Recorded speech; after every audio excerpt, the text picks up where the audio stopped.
Yeah? God bless your brother Rabbit. Does your band need a trumpet? You're the same age as me dad. You may speak the truth, but I'm 16 years younger than B.B. King. You've heard of B.B. King? I jammed with the man. Piss off. Leicester, Mecca, 1972. Didn't give him my best, though, with a bit of a head cold. What's your name, pal? Joseph Fagan. Joey the Lips Fagan. And I'm Jimmy the Bollocks Rabbit. I earned my name for my horn playing. What you earned yours for? Don't get snotty with me, son. I get snotty with no man. You're trying to tell me you played with B.B. King? Among others, brother. Like? Have we got all day?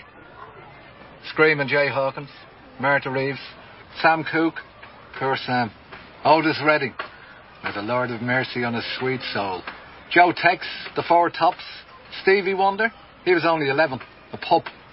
Wilson Pickett. What are you doing in Dublin? I'm tired of the road. My mammy isn't very well. Why would you want to join us? The Lord sent me. The Lord blows my trumpet.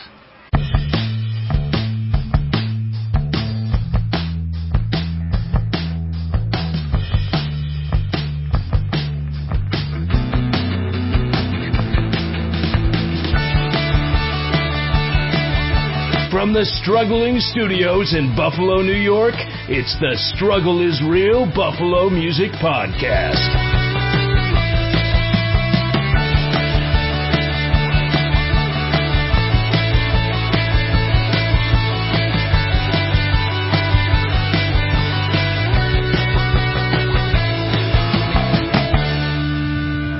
Welcome to the Struggle is Real Buffalo Music Podcast, where we talk about the good, the bad, and the funny of being a DIY musician in the 716. I'm Ryan Gurnett. Barely. And I'm Dennis Reed Jr. Today we have an interview with 2017 Buffalo Music Hall of Fame inductee Alison Pipitone. She's going to tell us all about her 22-year music career, which shows no signs of slowing down. Okay, and we have a new segment on the podcast this week. We have something called Ryan Goes to War, where Ryan's going to identify something that's nettling him about the Buffalo music scene and come here and make a clean breast of it to you, our podcast audience. For the record, I wasn't going to name names, but Dennis prodded me into doing it.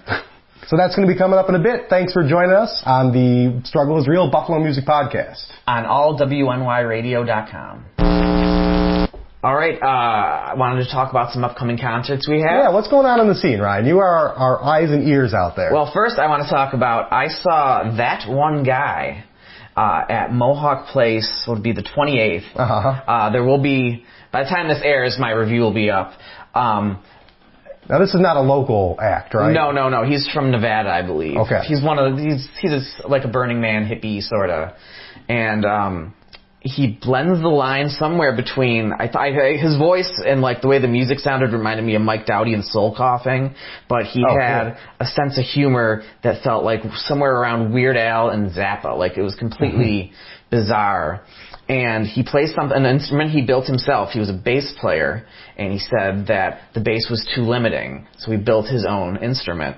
And it has a big metal bass that stands up maybe about 8 feet tall with an arm that it swings around. So if he needs it, it's in front of him. If he doesn't, he swings it out. Like, does it resemble like a cherry picker from an automobile engine picker? That's what I'm picturing. Yeah, that's it. Yeah, you're getting there. All right.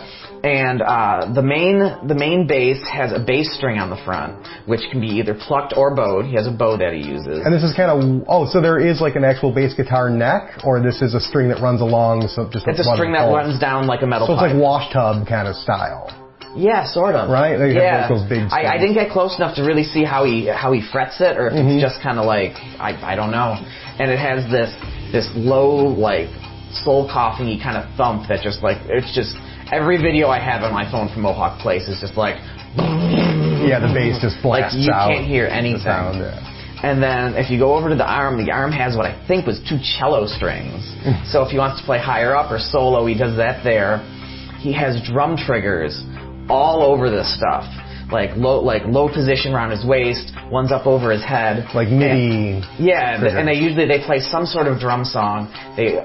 Each song it does something different, and he has 3 screens behind him that are projecting all sorts of different images. Some is stuff that he created on a computer ahead of time. Other stuff is like a camera on his face and a camera on the stage. Wow. And the music and when the music changes and when he hits the triggers, the screens behind him change too. So it was really it was like a big just screen at your face, like watching this guy just play in front of it.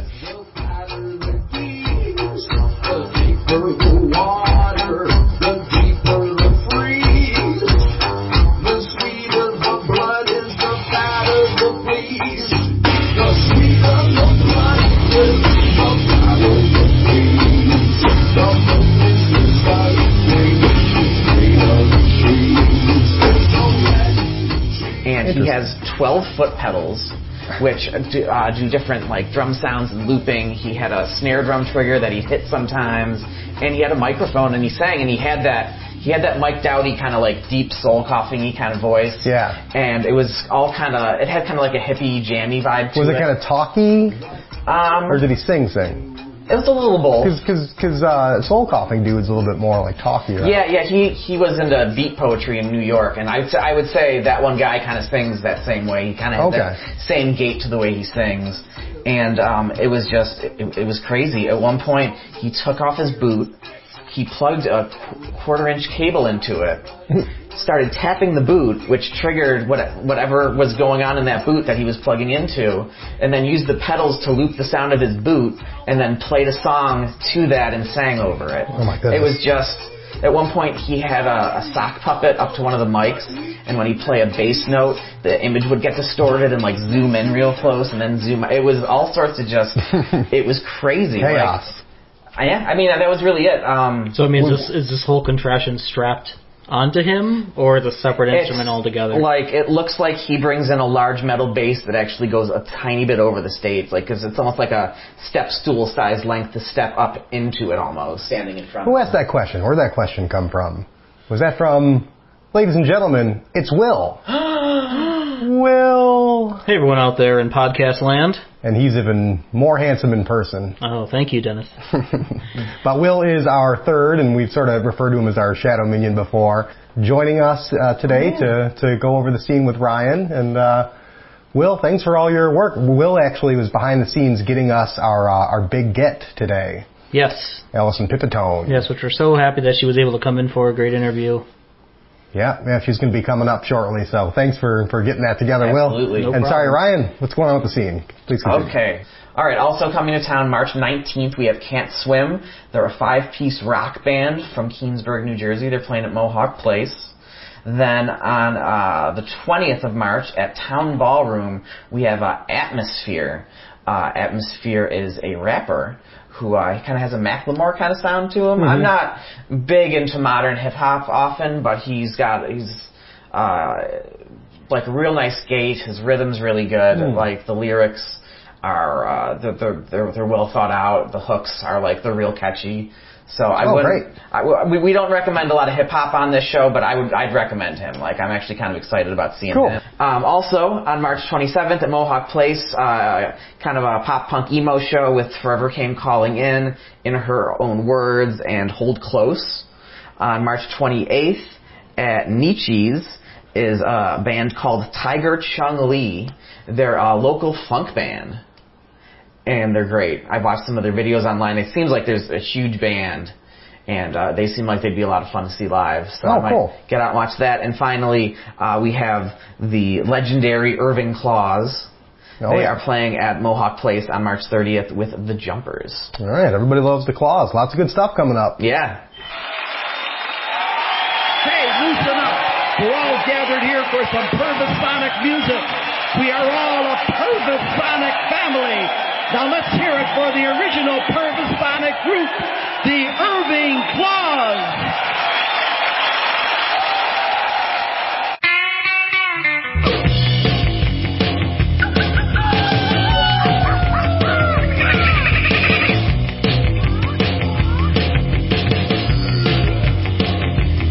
I want to circumnavigate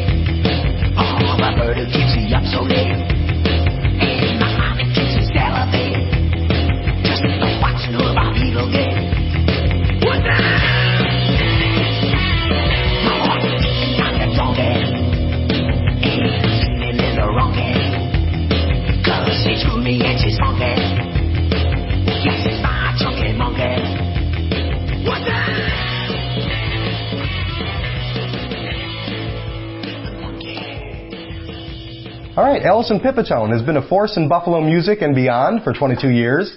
Her wry, punky American rock sound has been honed over 9 albums. She's a co-founder of the Hamburg Music Festival and has been an adjunct professor at SUNY Fredonia, who teaches about the music industry, and an ESL teacher in Buffalo Public Schools. In 2016, she received the Jim Lauderdale Songwriter of the Year Award from the Sportsman's Americana Music Foundation. And in 2017, she was inducted into the Buffalo Music Hall of Fame. Alison Pipitone, welcome. Hi. To The Struggle is Real. Thank you for coming in. Thanks, we really guys. appreciate it. Thank you. So do you care about that, the Hall of Fame type honor getting? I didn't think I did until it happened, and then it felt really good. My whole a lot of my family came, and my best friends were there, and they made a big deal out of it. Yeah. And so it felt special. It really did. Were you kind of nonchalant until the actual ceremony, or? Yeah. I mean, I literally didn't think about it that much. People over the years many times said, why aren't you in there? You should be in there and all that. They said the same thing to Tom Stahl. So at one point, Tom Stahl and I had a pact that we would only accept it if we both got in the same year. So luckily that happened, because we were like, oh no, that could be a moral dilemma. But luckily we both got in. He was part of your class. Yeah. Neither of you had to make a scene or take a stand on behalf of the other. We didn't have to protest anything or grab awards away from each other or anything. Didn't have to pull. Was that Kanye West that did that? We didn't have to pull a Kanye. How was Dinosaur Barbecue? Friday night, I believe you played there? It was fun. They're very nice to us there. Do you get the food deal there? I think we get 50% off, but I don't. We have yet to eat. I think I forgot to tell that to the band, because that's our 3rd time there. We like the beer specials. We get 3 kinds of beer you get for free. So they're very good to us. The sound, Andy Borchek does the sound. No, Andy. He makes it wonderful, because it's so good when someone does sound for you, and to do good sound, and it makes all the difference in the world. He's a pro, and he knows that real well. That's true. That's my favorite part of playing there, is the fact that he does sound for us. Yeah. And the other guy that does it there, he's real good too. Andy was the only one I ever worked with there. But it's a nice place. So it was good. It was late. I mean, I prefer playing earlier these days. But once you do it, once you get there, you're fine. Yeah. But it's just the getting there. Was it the whole band? Yep, whole band. And we had a couple people sit in with us. Our friend Brian Platter, who I think he's in The Last Rain. He's a heavy metal guitar player. Okay. But I've known him since he was a young kid, and he's awesome. So he brought his acoustic, and he played a few songs. And then our bass player, Mark Hunt, his son, is in the band Mom Said No. So they happened to come there because they had an earlier gig. So they came, the whole band was there, so they played a few songs on our stuff. So it was fun. Oh, cool. Sounds really fun. Yeah. Yeah, so we actually shared the bill with you, The Lady or the Tiger. We played at Resurgence Brewery back in 2015. And I don't know if you know this, but you and I are also Eskimo bandmates. We are. Do you know what an Eskimo bandmate is? Does anybody know what Eskimo? Yeah, I do. We were born in an igloo? No. When two people have shared the same lover, they're said to be Eskimo cousins, I believe. Eskimo cousins. Yeah. Oh, is that true? Yeah. Yeah, it's a thing. Oh my gosh, I gotta remember that one. I think it came from the TV show The League, I think is where it was. I think you're right. I think you're right, actually. Eskimo cousins. Or Eskimo Brothers. Eskimo Brothers. Oh, Eskimo Brothers? Eskimo Brothers. Yeah, I think you're right. But anyway. You guys keep talking. I'm going to look it up, but I'm pretty sure. Okay, yeah. I might use that for a new band that we are starting. We might. Oh, that'd be a great band name. But it's girl. We could be Eskimo sisters because it's that girl, would be cool. 2 lead singers. I'm just playing guitar in the band, but that might be it. Yeah, feel free. Do you mind if I do it to give you? Oh no, go for it. I think that's a great idea. 5%. We'll negotiate. We can negotiate about it. But and again, we are Eskimo bandmates. We were both in a band with Dave Rosenberg. Oh my gosh. The bass player. Yes, he was in the Cash Cows. He was my first He was with me for years, maybe I want to say 5 or 6 years. So what band were you? I was in a Grateful Dead cover band with him called the Maniacs. We played simultaneously, I remember. Yeah, I remember. You played at the Central Park Grill a lot. Every Wednesday we played there. And actually, you might have played before I was in the group, because I came in the group just a teeny bit later. But I remember Dave always, talking about playing Oh my gosh, that's good. He moved to Seattle or something, didn't he? I'm not sure exactly where he is. He is way past. Do you keep in touch with him? A little bit on Facebook, actually. Oh, tell him I said hi. But yeah, absolutely will. He's a great guy. And what about Joe Belanti? Do you know that name? Oh yeah, I know Joe Belanti, the piano player. Because wasn't he in that band? He did not join us regularly, but he did fill in a bunch. Okay, so he was that's never officially. We sort of were Eskimo adjacent. Yeah, Eskimo adjacent. Sure. There was Eskimo substitutes now. Sure. So you live in Hamburg now. Yes. Are you originally from the Buffalo area? Yes. My parents, they lived in Williamsville. I was born in Catskill, New York. Then, because my dad is a professor, and that's when I think he was going to school there, working over the summer. So they were in the Albany area. Then they moved to Williamsville, which is when I started to remember things. Then they moved to Hamburg when they started ECC South. And my dad got a job there. Then my parents split up literally like 2 years after we moved to Hamburg. My mother moved to California, brought us with her. So from the time of, I think, 6th grade, I lived half in Hamburg / Buffalo and half in first San Diego area, then Los Angeles, which is where I went to college. That's why I lived in LA for a lot of years, because I went to college out there and then I just stayed out there. Okay, who or what influenced you to start performing music? I have 6 brothers and sisters. 3 of them are from my mom and my dad. Okay, so the 4 of us, the first batch, as we call ourselves, we were split up from the time I was in 6th grade until I went to college. We never were all together at the same time, which was horrible because we were really close. Yeah. So for whatever reason, when we all ended up in Los Angeles in 1983, we said, let's start a band. So the 4 of us started a band called the Monas, and it was like, I was into more punk. My sister Nat was more into she liked Prince and like the Bangles and everything that was popular then. Mm-hmm. My younger brother Damon, he was into like INXS and the Police. And my sister Gabes, she was super into punk music. She was 14 at the time. She was in our band for like maybe a year, then she quit because she was 15, and she was like, all right. And so we got another bass player, this guy Aaron. So he was with us for the whole duration of the band. So that band was actually pretty cool. We were called the Monas, like I said, and we sort of went through the ranks of the LA music scene back then. We started, at the bottom, bare bones bottom, and by the time we broke up, we were playing at the Roxy, the Whiskey, the Troubadour, all the good places. Wow. Who else was on that scene at that time, that LA scene? There was a band called Mary's Danish, Double D Nose, the Chili Peppers. Okay. What was the Korn? Do you know that band Korn? Yeah. They were heavy, with a backwards K. Yes. Oh gosh. So there were some folks who came out of there. Yeah. I'm sorry. You mentioned the band breaking up. Where one of the themes for some of our other segments of this episode is going to be band breakups. Yes. Do you have any tips for how to best deal with these things without making it too messy? Yeah, how did the Monas break up? Any strange breakup experiences? Yes. The Monas was okay because we're siblings, and Aaron was is like a brother to us. So it was super, super sad, but it was okay. There were no hurt feelings? Yeah, no. I think my brother struggled with it because after my sister Nat moved to Colorado, which is why we broke up, that's when I started singing. I had never been a singer before. Oh. So I took over singing. We actually made a little headway with the 3 of us as a trio. And I think we had different other guitar players in different iterations of it. But anyways, I started having a really hard time. I started having really bad panic attacks. Oh.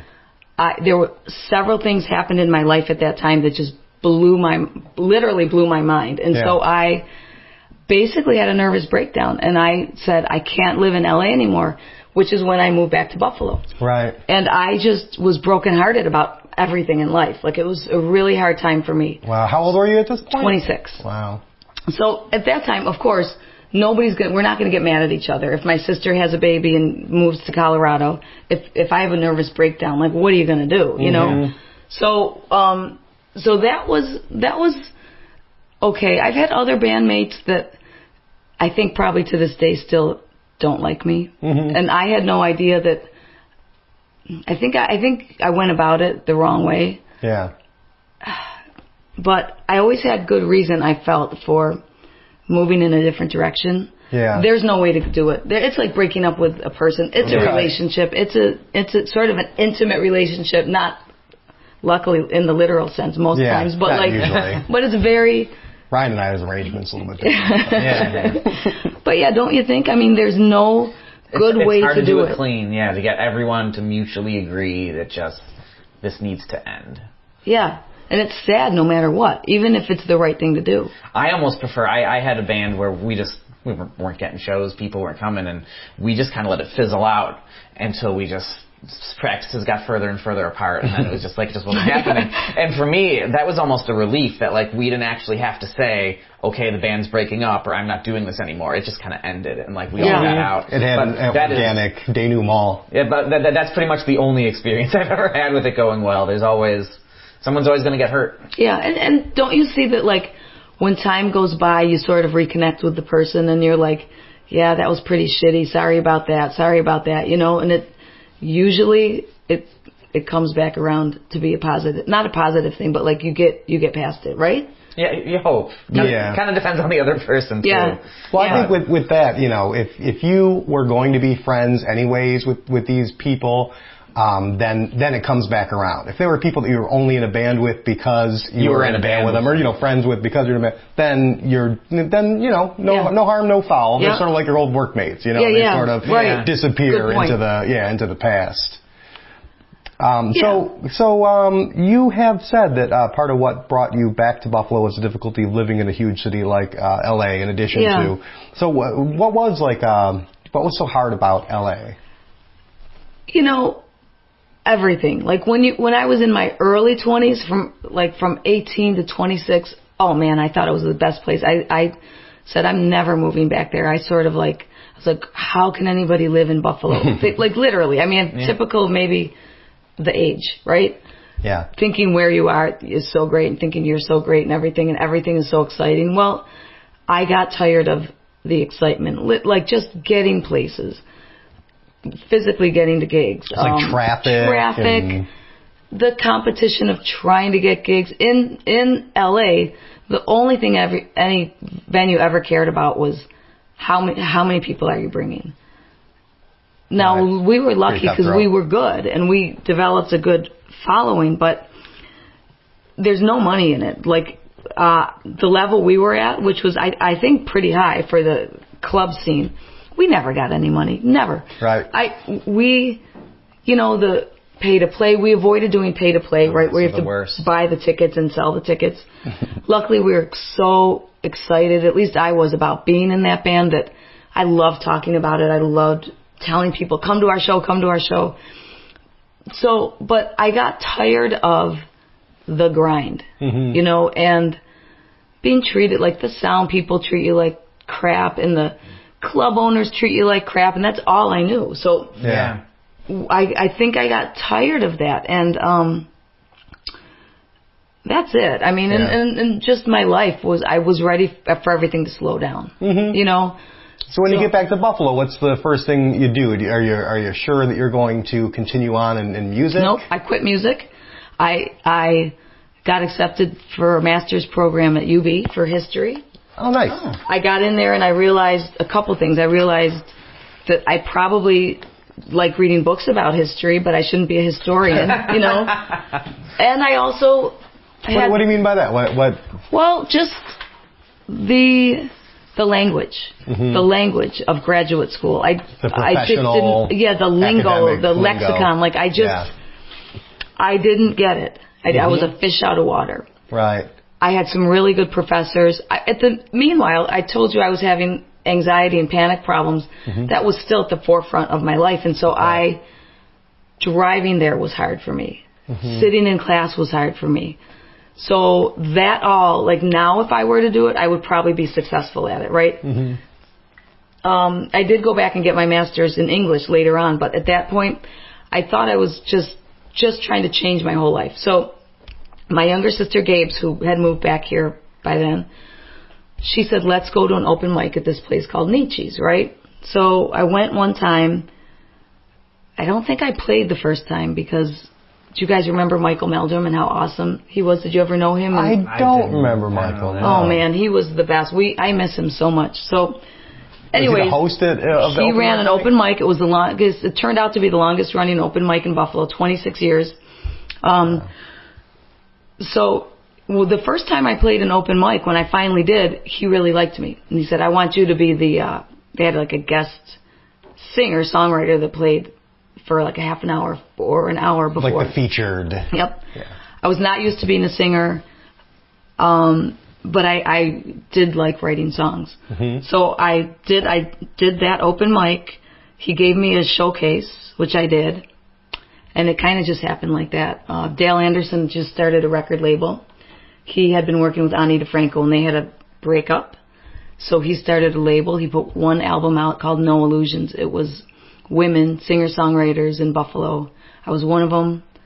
I got a lot of radio play on the station called The Planet back then, I think. Oh, yeah. This guy, Kerry Gray, who just, again, like life changers. So and then Dale gave me a record contract, did my first record, met musicians randomly, literally called a record store one time, or a music store. I called the drum outlet, and I said, is there a good drummer there? I need to make an album.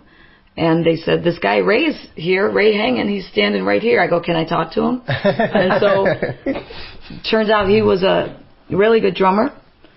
Actually ended up marrying my sister. They're divorced now, but married my sister, had 3 kids together. I should just call the drum outlet. Why were we using Facebook to find band members? Do it the old school way. Hi, who's in there right now? Can you describe them? Yeah, so then it started. Then I just toured for years, and I got lucky by meeting tons of good musicians. There's so many here. Yeah. We had so much support. The music scene embraced me, and I just had tons of gigs. Now, have you done a lot of recording with that label then, or have your albums been off? Yes, I did 3 albums. Okay. It was Hot Wings Entertainment or something. Okay. 3 albums. The first one did really well, charted on the Billboard college charts. Awesome. I toured a lot with that. Second album did not quite as good, but still got tons of good reviews nationally. Now, there was no internet. There was no, touring was so different. I think I actually found out about you from a sampler CD for the College Music Journal. Yeah, CMJ. Yeah. That was a big deal. I got a song on there. Yeah, that was maybe I think it was 7th grade. It was these great magazines, and you bought it, and it came with a 25-song disc of independent music. Oh, wow. And there was a lot of crap on it, but I remember I remember seeing Alanis Morissette and Silverchair and Presence of the United States, all these big bands before they got big. College radio was college and the CMJ, right? What College Music Journal or something? Yeah. That was so important in launching people's careers. Oh yeah. So that was good. 3 records, then I think my 3rd album, I had a manager in New York City at that time. I know she invested a good chunk of change into me, and Dale did too. And I don't remember why, but after that, I remember why. The 3rd record, I went to New York City a lot. I had tons of close calls with major labels. The last thing that sort of broke the camel's back at that era of my career was we got a development deal with Columbia Records.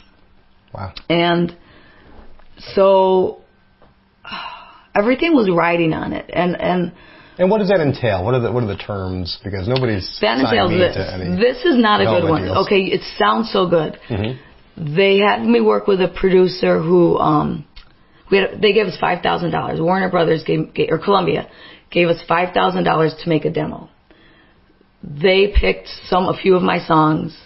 They picked a producer for us to work with. Now, I won't name the guy's name because I'm going to trash him a little bit, because he had worked with the Ramones, he had worked with 9 Inch Nails, and somebody else. And the A&R rep that liked me, she was like, "You guys are good. None of your albums have captured the harder sound that I hear when you live." And we were like, "Great." At that point, I was with your friend Dave Rosenberg. He was our the bass player. Oh, wonderful. So there was $5,000. They had us come to New York. Guess what per diem budget we had? $5. Each one of us. Okay. Oh, you can't even get a bump of cocaine. No. You're gonna Believe have me, some we tried. No, I'm just ramen kidding. noodles. So here's the thing. So I go in and I'm trusting these people because they are they're like in the big leagues, right? Right. So this producer, now looking back, I can tell you exactly what was happening. He didn't give a rat's ass about us. Mm-hmm. We were there for 2 or 3 days with him. He, 2 times, he had somebody come in and deliver pot to him, which I didn't know. That the guy comes in, all these dreads, and he's got this tray with all these little vials, okay? I don't smoke. I don't do any drugs. I don't smoke pot. Mm-hmm. I drink beer. That's it. But I didn't realize what was happening. The whole entire time, he's smoking, the producer, and I thought he was smoking cigarettes. He's rolling them, and I didn't even pay any attention to it, right? But he must have been stoned the whole time. Yeah. So he didn't give 2 shits about us. He gave a shit about $5,000. Mm-hmm. The demo we made sounded so bad. I think I have it somewhere, and I could dig it up if anybody ever wants to hear it. But yes, please. Okay, there was I think there were 3 or 4 songs on there. Terrible. The songs weren't even that good. How he recorded and produced them were not good. Did you not get a chance to pick which songs they were? No, the label did. Okay. And the way he produced them, it sounded... Now I knew at the time, I'm like, I don't think this sounds very good. Yeah. But I didn't say a peep about it, because who am I? You know? Yeah, you're a little cowed. I think I know what producer you're talking about, and I'm going to ask you when this interview is done, because if it's who I think it is, it's really funny. Really? Okay, so for 6 months, they kept me hanging on a string, I guess. Yeah. She said... Then so I put everything on hold. Well, and I remember I was traveling around the country, and I was in Albuquerque, New Mexico, when I remember I got the phone call and she said, "They're going to pass. Yeah. We're sorry." I had an attorney lined up, this huge attorney. He represented Bruce Springsteen, he represented Madonna, and I was in his office overlooking Central Park. He was going to be my attorney. He was my attorney at the time. He was going to help you negotiate your deal. Yes. So, after they said no, once again, I was like, fuck this. I cannot do this anymore. So once again, I quit. But then I couldn't quit. So I started my own label, and I made another record on my own. I bought a little 12-track digital Roland VS880EX. Okay. Took me 6 months to learn how to use it, just basic. I'm not good with technical things. I made a record on there, and with a lot of good help from this guy, Dave St. Ange, who's a local... I think he still does it. Engineer. He helped me a lot. He helped me make it sound good. And that one was good. So great. What album was that? That was called Shake It Around. Okay, great. Yeah. So then, ever since then, albums 4 to now, I've been making on my own. Independent and self-produced. Have you gone in? So you haven't gone in any other studios since? Yes, we have. Okay. Lots of times. Like we made one with my drummer's cousin, Pat Shaughnessy is my drummer. He's been my drummer for 14 or 15 years. Oh, great. Yeah, your band is awesome. Oh, my God. Really I love my band. I'm so lucky. Yeah. They're so good. Yes. Yeah, I'm very jealous of your band. No offense to my bass player here, because my bass player is awesome, but your band is really tight. Boy, Alison, I wish you were singing in my band. It sounds like it'd be really wonderful. We've had 35 bass players. Whoa. This guy's number 36. I am not kidding you. Oh, I completely believe There's a whole podcast there. Right. Well, the thing that really got me into wanting to do this was actually talking about auditions. For our band, we auditioned 18 guitar players and I want to say 7 drummers. So we were auditioning. Isn't that so hard too? Because oh my goodness. You don't want to. it's so hard to audition people because you don't want to hurt anybody's feelings. And sometimes people aren't good, or it's not a good fit, or whatever. And how do you tell people, sorry you didn't get the gig? How do you do that? That's usually Dennis's job. Yeah, well, no, Ryan has this wonderful strategy where he just says to the person later, you know what, I thought you were awesome, but Dennis, he's kind of a stickler. And he just didn't like you. So whether I did or not, I ran into some guy at Denny's, and it looked like he wanted to fight me because he's like, what? I wasn't good enough for your band, and it's like, Dennis, this is all Dennis's fault. You were awesome. It was really great that you'd never been in a formal band before. It was awesome. Yeah, and both those chords you knew really well. And the only band he was in was a gypsy jam band, which he never really explained to us what that was. Cool. And he's like, oh, you wanted me to learn the songs that you sent me the chords for. And it's like, oh, buddy. That wasn't just for scholarly purposes. So, but it really is tough. Like we met some nice people who came and played with us and stuff for a while, but I thought we were pretty lucky in our tryouts for the most part. We got. Did you find somebody that way? We did. Yeah. We recruited our entire band pretty much, like over Craigslist. Yeah, Dennis and I met on Craigslist, and then we got both Joe and Rick on Craigslist. Yep, our drummer and our guitar player.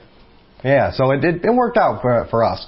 So changing gears a little bit, do you have what do you feel about gender roles in rock and roll? Have you encountered this? Is this something you spend time thinking about? I don't know. I think about it a lot. I think I tend to put blinders on sometimes. Like looking back on my career, in the beginning, people promoted the fact that I was a girl playing guitar, right? That's sort of a non-issue these days. Yeah. But in 1995, even in the Monas, that was one of our selling points. We had 2 girls in the band. Right. I mean, it doesn't even cross your mind now, but back then it was actually a thing.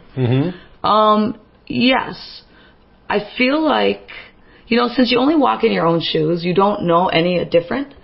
But I feel like there was a lot of misogyny that I dealt with. Like, there were times when I never slept with anybody for a record deal or a job, but guess what? It happened a lot, and I sometimes wonder.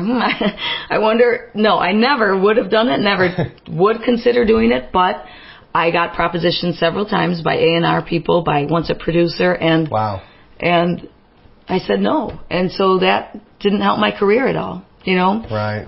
And that's a thing that male musicians don't need to go through. Yes and no. I mean, that I have ever. Yes and no, because my bass player also got, Aaron, back in the day, he got propositioned by a producer too, and probably, I'm sure, more for women, absolutely, but I don't know. I mean, certainly gender is an issue. How, I don't know. I'm still trying to figure that out, honestly. Yeah, well, speaking of gender issues and combating prejudice in general, in a minute we're going to hear your 2017 song, Not Going Down. We're going to play that. It's actually what they used to call, I consider it what they used to call a protest song. Oh, they're still called protest songs. Are they still called protest songs? Yeah, they're still called. Do you like that song? I love it. Oh, thank you. I'm happy. Yeah, I love it a lot. You derisively reference Trump's wall in it, and you lament the hostility among some in America toward Muslims, blacks, and people of different sexual orientations. So we're going to hear that in a second, but is this a departure lyrically, a song that's overtly political? Most of the stuff that I've heard from you has been more personal. Yes. I wrote it right after Trump was elected. And days after he was, I was seeing reports of people getting hurt. Yeah, Muslim people. Yeah.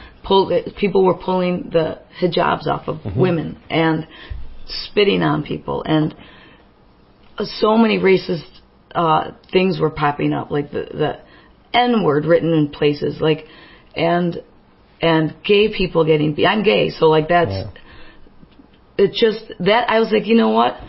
I'm not a protest song writer, but I always wanted to be, but I think you have to do a really good job. It sounds so corny if you write a bad protest song, right? Yes, it does. So I was like, fuck this. These people are so emboldened to come out of the woodwork now. They were so upset that Obama we had a black president, and I think they just were seething about that. And I was just talking to my brother-in-law about this Friday night on our way to our gig, because that's his theory. He's like, people were just emboldened. Now they're emboldened. They were so pissed for 8 years. Yeah, and a lot of people saw Trump's election as a mandate to go out and be hateful and to not respect. Yeah, so that's where I'm like, fuck that. Now, you know, we just can't accept any incidents of that anymore. We're done with that. And the people who feel like that, their time is done. I mean, if you like Donald Trump, God bless you. You know what I mean? He got elected. Whatever you want to say about that, but you're not allowed to, you know, hurt people. Right. It's just not going to happen. It doesn't change the rules. Yeah, right. Yeah, right. And that's a great message. So, here it is, Not Going Down by Alison Pipitone, a song of defiance, progress, and love, here on the Struggle is Real Buffalo Music Podcast. I saw my Muslim sister. She was walking all alone in a crowd. They tore her cover from her beautiful head and said, you can't wear that damn thing now. I sat with my Mexican brother, a soldier who answered the call. I never saw a man more American, but they said, hey, there's gonna be a wall. Well, I lived with my strong black mother, caught in sunshine, laughter in a bowl. She is the future and the present, and there's no audacity of hope. And you try to turn back time, but you and I are here and now. No, I'm not going down fighting, because I am not going down. No, I'm not going down fighting, because I am not going down. Well, I took a look in the mirror. I said, sweet baby Jesus, I am gay. And Jesus said, baby, I love you. I wouldn't have you any other way. So I walked out into the thunder, the storm and the lightning and the rain, with a history book and a backward look, and I'm not going back there again. And you try to turn back time, but you and I are here and now. No, I'm not going down fighting, because I am not going down. No, I'm not going down fighting, because I am not going down.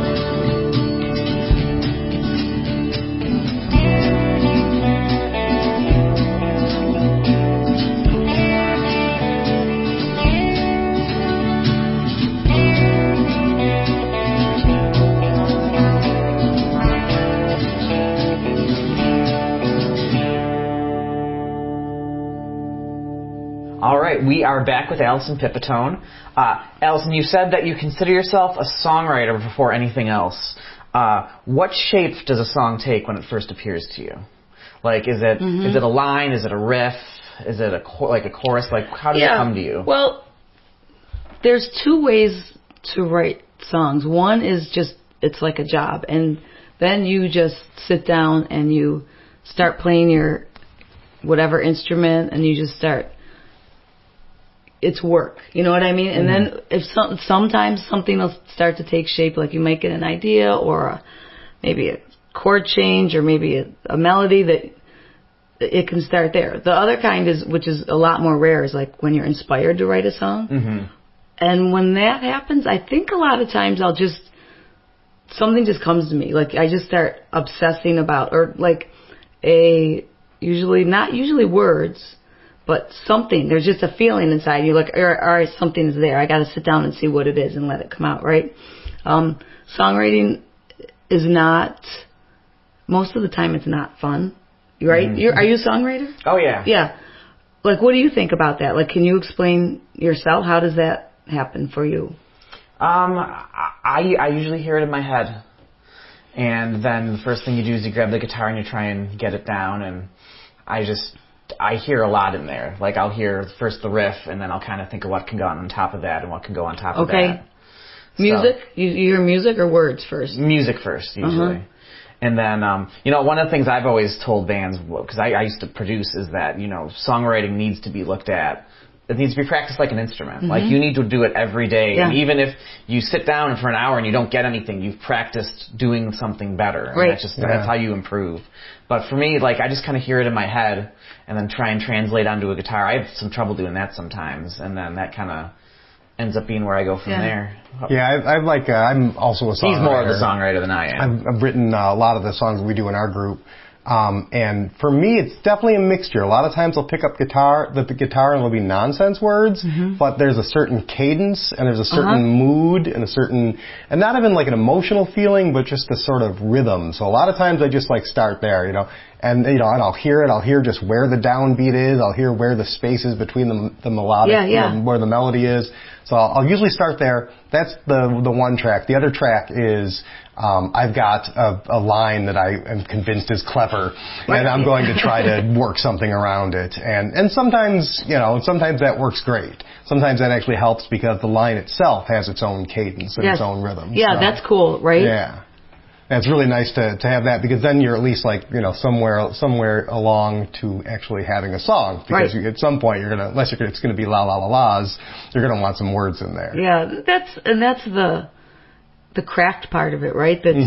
That's hard to do. I mean, it's fun, it's sort of fun, it's rewarding, but it's not easy, right? Yeah. At least for me, it's not. No, it's really hard, and a lot of times I sort of like lapse into sort of imagist, impressionist sort of things. Yeah. It's hard to write a cogent, all the verses have a thematic relationship to the chorus, and the bridge takes us somewhere else. I've never done that. Like, I'm not good at doing that, so I I leave it up to people to interpret it, and they find meaning in it. When I'm like, what does this mean? A lot of times I'm like, what the hell does this mean? I might have one idea that I'm trying to get to, but then it goes all sorts of different directions, and I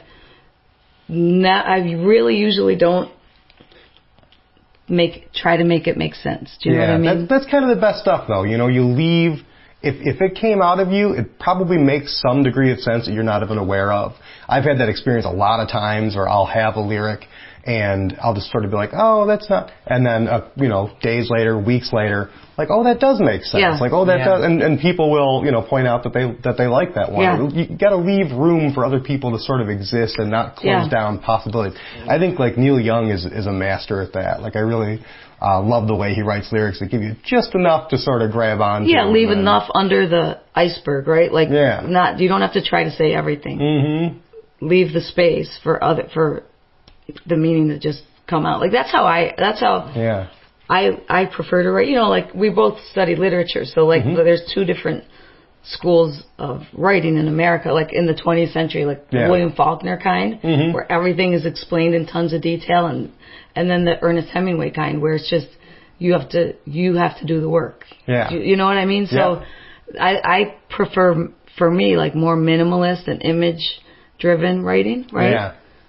I think that's my style. And sometimes like that one we were talking about, not going down, that was different because I wanted to say a message.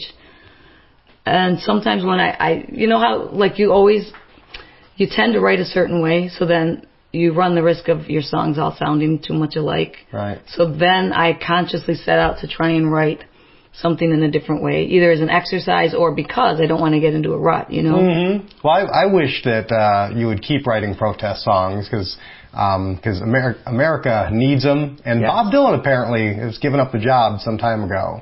Bob Dylan's not interested in it. I've been trying to talk Dennis into it, but yeah, slowly. I've got one. I've got one concept. It's called "What Master Wants, Master Gets." And originally, I wasn't sure. Like, it seemed like some sort of weird, like, kinky James Bond like thing. Yes. I wasn't sure what it was. But as it's evolved, I actually do have about 9 verses now. Oh, good. And it's all about, I guess, like, greed in a person's personality in, like, all these different ways, like sexual greed, political greed, environmental greed, and how we make these, how we're like sort of king baby and what we want we get, It's sort of, and it's a critique of that. That's an American trait for sure, Absolutely. isn't it? Generationally it is. Like, our generation is... Yeah, very selfish. I love the new generation. I think these young kids, what are they? The millennials, I love them. I think they're good kids. They get a really bad rap, but I feel like they have a lot of super good qualities. Yeah, absolutely. A lot more DIY stuff is happening, a lot more political involvement. There's butter churning going on again. So you also have a couple different roles as an educator, as we mentioned before. I want to start with the most unexpected one. So, at least to me, you're an English as second language teacher in the Buffalo Public School system. Yes. How'd you get into that? Yeah, 10 years ago, I got hired as a GED teacher through Buffalo Schools. And it's a part-time position, but so that goes back to accepting the fact that I was having trouble making a living as a musician, which is what I always wanted to do. Right. That's really what I felt like I'm supposed to be doing. Okay, so, but I got my master's degree, then I could get a job. I got a job teaching GED classes. And about a year ago, there was such a demand, like Buffalo's one of the destination cities, right, for a lot of refugees. Yeah. And so that part of our department needed people, and I was ready for a change, and I love it. It's so rewarding. I have students from so many different countries. All the so-called banned countries are a lot of my students. Right. That's great. They're amazing people. Do you need to speak their language to be an instructor, or do you speak I speak some Spanish, and it's been good for my Spanish, because in Buffalo there's a lot of people from Puerto Rico, and their accent, their version of Spanish is really different from what I learned. Yeah. So that's helping me with that. But a lot of these students, I teach level 5, which is, they call like high intermediate. So basically they can have, hello, how are you? Where's the bank? Like, you can give simple directions, like, but when I sub at every level, and those are people who, in their own country, like, they didn't even ever hold a pencil. So they don't know how to write in their own language, let alone in English. Right. So it's very challenging, but they're amazing people. Their spirit, their attitude, their graciousness, their kindness, their positivity, and all the horrible things they've gone through to get here. And then, so that's been good for me to appreciate what we all have. That sounds great. And, I always feel like if people could, like all these people who are lining up and saying throw Muslims out and pulling up, like if they could actually see, like, just, like the genuineness, like firsthand, the kindness. They have nothing and they share everything they have. And just because it's so easy to be afraid of what you never encounter, those people over there. It's very true. I think I had a little bit of, when I started doing it, I remember feeling like I was a little nervous to teach or to work with Muslim men, because I had in my mind that they thought women were less than them, right? I'll admit that. That was the one thing I was like, I wonder how I'm going to be working with men from, a lot of the Muslim nations. Right. As opposed to American men who are so much, right. So I will admit, I had that sort of attitude. It must be some sort of a bias that I thought about that, and I was so wrong.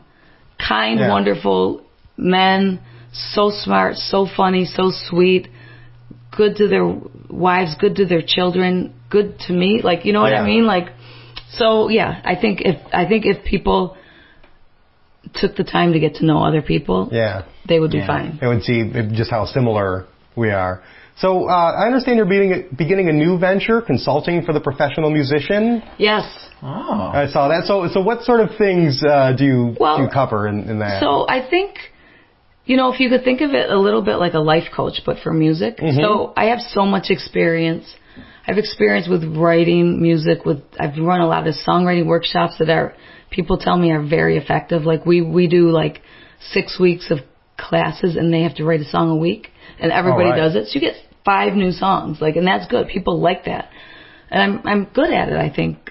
So I want to start exploring that, like whatever someone needs. I have a lot of experience, performing on stages and like booking shows and having generally I have a good reputation in this community because I'm professional. So I can help people to become professional. You know what I'm saying? Like whatever their areas they're struggling with, I could probably give them some coaching or consulting to get them back on track. Yeah, you've been there. You've worked with so many different people, so many different venues and different capacities. So let's say I'm an up-and-coming, fresh-faced songwriter of 16 who knows nobody in the Buffalo music scene, but who wants a career in music. What do you think is the number one piece of advice you would give me?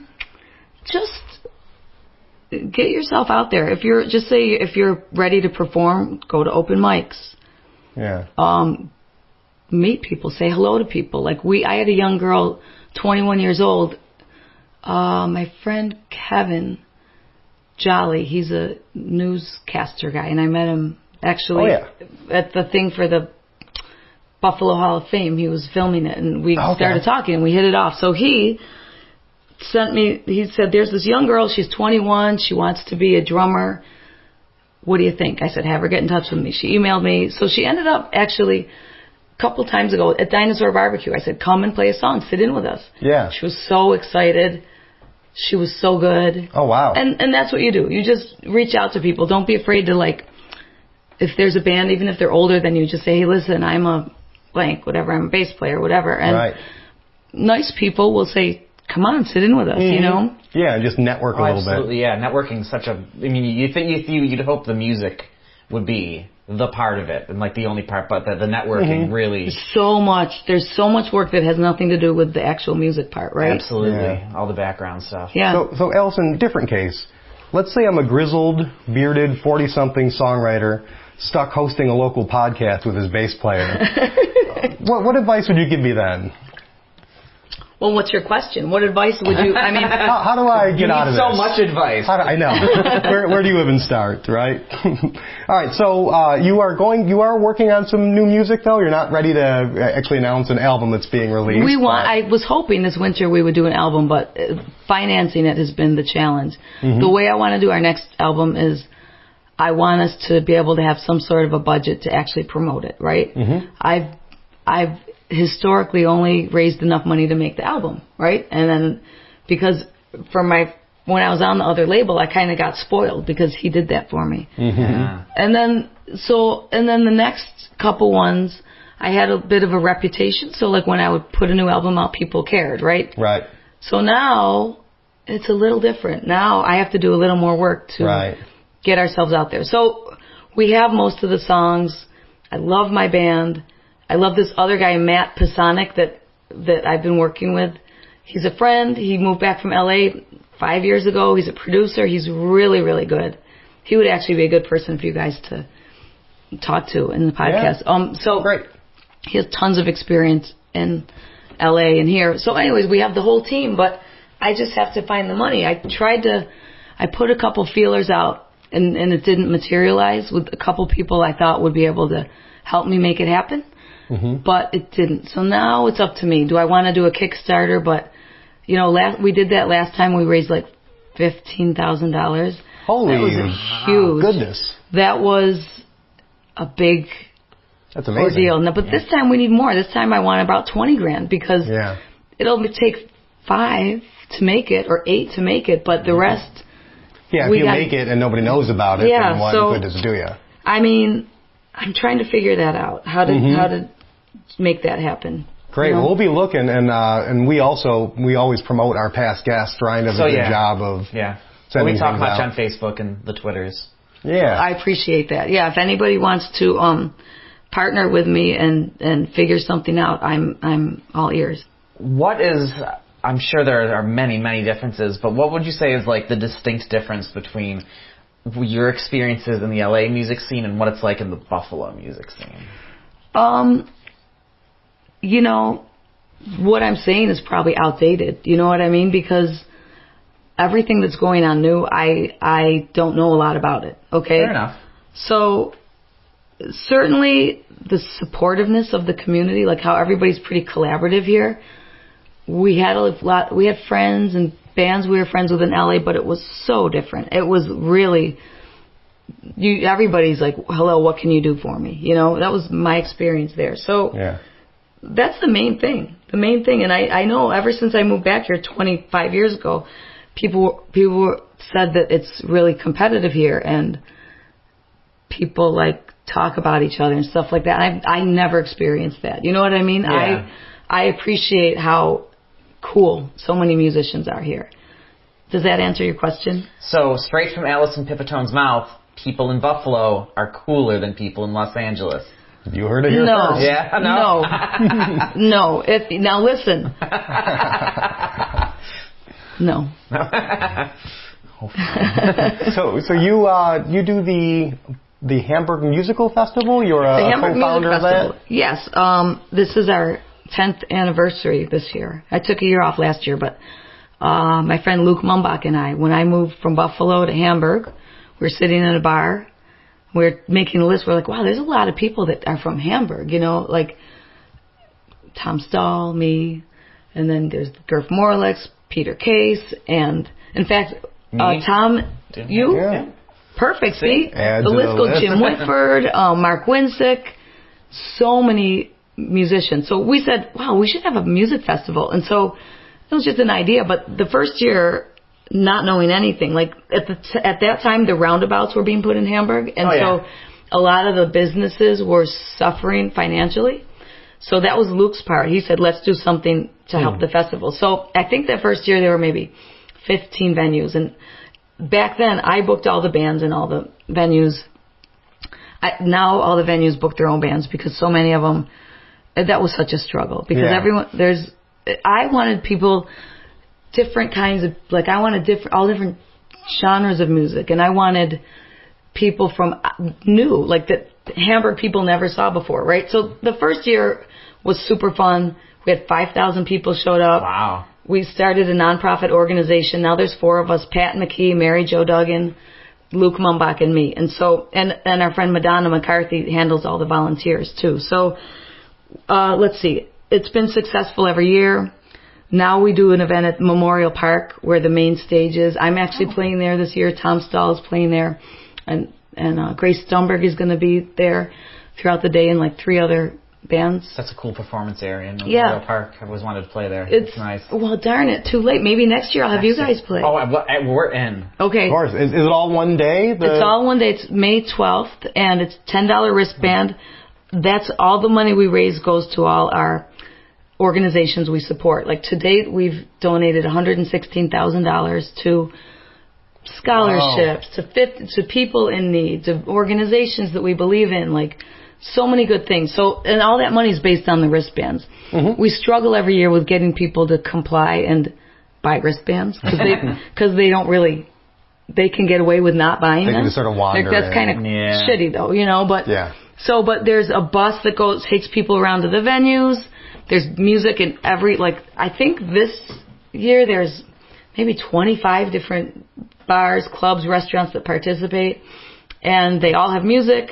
At the park, we have food trucks. We have a beer garden thing. You know, we have things for kids. We have. I think we're going to do a cornhole thing this year. Oh, nice. Oh yeah. So, anyways, that's New York tradition. That's a good event that I'm part of. Yeah. Oh, it sounds amazing. Well, everybody get out to that. It's on May 12th. It's on Saturday, May 12th. Okay. Park opens, I think, at 2 or 3, and it goes all day. And then at the park, we close up the park at 10 o'clock or 10:30. And then the bars have music during the late afternoon and all night then. All right. Yeah. Well, it sounds like fun. Keep an eye on the Facebook page. I'll definitely, when there's some stuff up on Facebook, I'll definitely put the link up there. That sounds fantastic. Thank you. It's fun. I hope you guys go. Yeah, absolutely. Yeah. Well, Alison Pipitone, it's been wonderful talking with you. Thank you for coming by the Struggling Studios. Nice to hang out with you guys today. Yeah, it was awesome having you here. It was really nice to talk to you and get to know you a little bit. I'm happy. Maybe I needed you to erase me. Wave your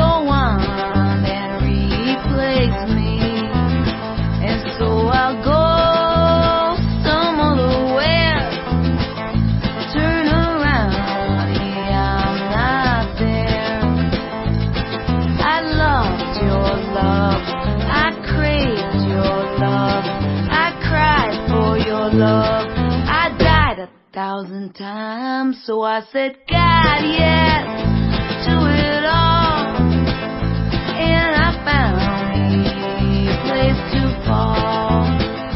You can write it on my stone, how I never left you alone.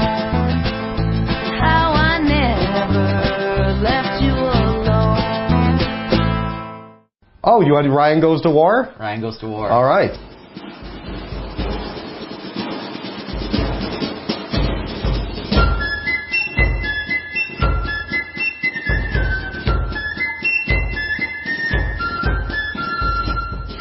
So I have a band in mind. Do you want me to say the band's name? Absolutely. Well, I don't know. What are the consequences of this going to be? It's Hit and Run. So nothing. So nothing. So Hit and Run. It might be Buffalo's favorite band to hate on, actually, in the circles that I'm in. That's actually the kind of the premise for how I got into finding their website and what I think of some. Okay, so here we go. New segment on the show. Spontaneous. Ryan Goes to War. Dennis, I've got something to say. Sure. So this is a safe place. You can say it here. It's just us and Scott Leffler listening. I use my Google machine to look for little pieces of comedy yarn from the Buffalo music scene that I can weave into this beautiful tapestry of humor. Okay. That you're hearing right now. Mm-hmm. And so I started looking at websites that had local entertainment websites. Like Buffalo Rising is a really good example. And that's a really great website, by the way. Yeah, not hating on them at all. I think that's a great website. I love what they do. Yep, I've read them. Excellent writing. And nice, spare, clean design. Yeah, absolutely. So but the problem is sometimes you get to some of the other websites. And I went to them, and I honestly couldn't even remember this website's name to hate on it. And they said that they had a comprehensive list of every band in Buffalo, New York. Okay. Finally. Sweet. Like WNYmusic.com had one, and I thought it was great. It's a great way to reach out to people. It's a great way to discover new bands. I wish someone just would have an one. index of here's all the bands. So I'm like, let's see how many rock bands there are in Buffalo, New York. Let's see how many rock bands do you think were on this website? And we're including cover bands, right? We must be if we're getting into hit and run territory. So I'm going to say in Western New York, how many working rock bands? I'm going to say, this like gigging out fairly regularly. I'm going to say rock. I'm going to say there's 130. On this website had 12. And okay. They missed a couple. And like one of them was Ani DeFranco, who is a marvelous musician, but I don't think she's looking for any shows at Mohawk Place. No. It would be cool if she did, but she's not. Yeah. So, but Ani, come home. One thing I did see, Hit and Run was on the list. Right. And out of this 12, Hit and Run is commonly beat upon about local musicians. They are the most prominent cover band. Yeah, dare I say it is. It's like people love to hate on Tom Brady. Well, it's because he's got some success, right? Some monetary success. Yeah. And he's a huge cockfuck. Yeah, of course he is. So I thought, I've seen some videos of them. I've probably seen them live once or twice, but, I don't know. I want to find out about these guys. We're beating up on them. Maybe we're being too hard. Maybe these are just musicians looking to make a buck. Yep. So I go to their website, and first off, if you ever think it's a really good idea to put likes and dislikes under individual member bios, you should read them ahead of time and think about how much of a fucking idiot you sound like. Oh, is this advice they didn't follow on their website? This is advice that they didn't follow, and it's like when it comes to the personal bio, keep it brief. Like, you don't need things like likes and dislikes. And it's just, I think it's a way that you can polarize or make potential fans angry. Right. Because someone, like their organ player, says he dislikes small boobies. Oh, no. Are you a 12-year-old? This is not Seriously. The climate to be making those sorts of statements. And I can't tell much from the picture. He's not a little guy. Right. So I imagine he has pretty big boobies. Right. So I'm just guessing maybe he doesn't like women with boobies that are smaller than his. I could see where that would create some problems. This isn't Ryan Gosling talking. If Ryan Gosling was like, I don't like small boobies, then you might listen. This guy probably shouldn't be talking about anyone's appearance. I think that's bullshit, and I'm calling bullshit on that.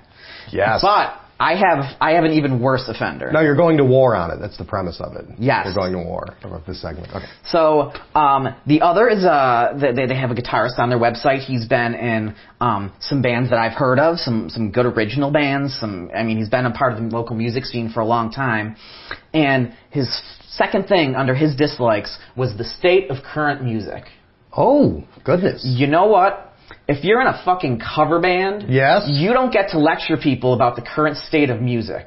All yes, right? Preach. If you're a music fan, yeah, like if you're a music fan or original musician, you're doing something to try and make the current state of music better. You're going out, you're supporting acts, you're supporting originality, you're supporting artistic expression. Mm-hmm. But when you're in a fucking cover band, you're part of the problem. Hit and Run takes so many slots away from good original music that people would love it if they got a chance to hear it. Yes. But they don't. And to say, oh, I don't like the current state of music, I'm going to go play Mustang Sally for the 8 millionth time, fuck you. Seriously. Don't complain when you're part of the problem.